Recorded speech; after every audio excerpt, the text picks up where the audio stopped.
حضور علیہ الصلوۃ والسلام نے فرمایا کہ مومن کا معاملہ بھی بڑا عجیب ہے کہ اسے اگر تکلیف ہوتی ہے تو اس پر وہ صبر کرتا ہے، یا اسے خوشی ملتی ہے تو اس پر وہ شکر کرتا ہے، تو دونوں صورتوں میں اللہ اس کو اجر عطا کرتا ہے۔ اور یہ صرف شان مومن کی ہی ہے کہ وہ مصیبت پر صبر کرے، بلکہ فرمایا کہ مومن کے پاؤں میں کانٹا بھی چبھتا ہے تو اس کا بھی اس کو اجر دیا جاتا ہے، اس کے درجے بلند ہوتے ہیں، اس کے گناہ معاف کر دیے جاتے ہیں، اس کی خطاؤں سے درگزر کر لیا جاتا ہے۔ لیکن یہ مشروط ہے اس تکلیف کو صبر کے ساتھ برداشت کرنے سے۔ اگر وہ واویلا کرتا ہے، ناشکری کے کلمات کہتا ہے، تو تکلیف تو ختم نہیں ہوتی لیکن اجر زائل کر دیا جاتا ہے۔ تو اس لیے ہمیں ہر صورت کے اندر صبر کے دامن کو مضبوطی سے تھامنے کی تلقین کی گئی ہے، اور اہل ایمان کو یہ بھی سبق دیا گیا کہ جب انہیں کوئی بھی مصیبت پہنچتی ہے تو وہ کہتے ہیں انا للہ و انا الیہ راجعون، کہ ہم اسی کے ہیں اور اسی کے حضور پلٹ کے جانا ہے۔ تو یہ وہ امر ہے کہ جو ان کی طبیعت کے اندر ٹھہراؤ پیدا کرتا ہے اور ان کی زندگیوں کے اندر اللہ تعالیٰ جل شانہ پر جو یقین ہے اس کا پتہ دیتا ہے۔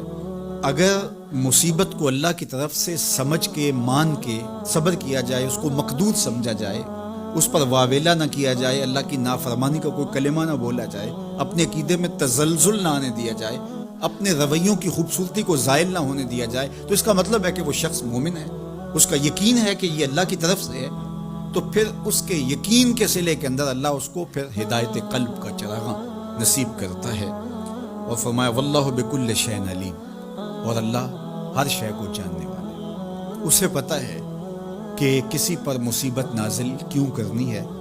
اور اس مصیبت سے اس کا امتحان لینا مقصود ہے، اس کے درجوں کو بلند کرنا مقصود ہے، اس کے گناہوں کو معاف کرنا مقصود ہے، اس کو کسی آزمائش میں ڈال کر کے اس کو مزید کندن بنانا مقصود ہے، یا اس کا کیا مقصود ہے، اس کو سزا دینا مقصود ہے، یہ اسے پتہ ہے۔ تمہارا رب تمہاری طرف آنے والی جو تکلیفیں ہیں ان کے اندر ہزارہا پنہا حکمتوں سے واقف ہے۔ یہاں یہ بات بھی سمجھنے کے قابل ہے کہ جو شخص مصیبت کے آنے پر صبر اور استقامت کے ساتھ اس سے نپٹتا ہے اور اللہ پر جو اس کا یقین ہے اس میں تزلزل پیدا نہیں ہونے دیتا۔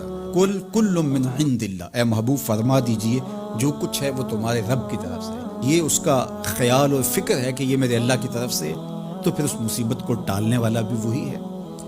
تو اگر یہ اس کا عقیدہ پختہ تھا تو پھر وہ مالک کی دہلیز چھوڑ کے، مالک کی چوکھٹ چھوڑ کے کسی اور دہلیز پہ نہیں جائے گا، کسی اور چوکھٹ پہ نہیں جائے گا۔ وہ اس مصیبت کو دور کرنے والا مؤثر حقیقی اللہ کو ہی جانتا ہوگا، اور اسی کے حضور دعائیں کرے گا، التجائیں کرے گا، کسی شرک کا ارتکاب نہیں کر سکتا ہے، اور وہ مالک کی دہلیز سے کبھی روح گردانی نہیں کر سکتا، بلکہ اس تکلیف کے آنے سے وہ اپنے رب کے ساتھ اور زیادہ جڑ جائے گا۔ اور اگر وہ صبر کرے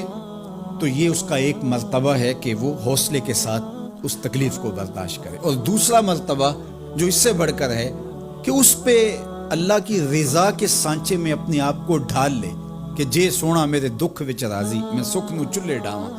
اگر وہ اس بات پہ راضی ہے تو کوئی بات نہیں ہے، میں اس پہ راضی ہوں کہ میرے رب کی یہ رضا ہے۔ تو یہ دونوں چیزوں کا مل جانا، یا دونوں میں سے کسی ایک کا مل جانا، یہ اللہ کی طرف سے اس کو دیا گیا انعام ہے جو اس مشکل حالات میں اس کو حاصل ہوتا ہے۔ اب وہ کس کیفیت میں ہے اللہ تعالیٰ اس کو خوب جانتا ہے، کہ وہ اس پہ صبر کر رہا ہے یا اس کا اندر ڈول رہا ہے۔ اس کا عقیدہ کمزور تھا اور وہ کمزوری کے باعث جو ہے وہ تزلزل کا، تذبذب کا شکار ہو گئے، تو یہ تمہارا رب خوب جانتا ہے۔ تو تمہارے سینے کے اندر چھپی ہوئی کیفیت تمہارے رب کے علم میں ہے۔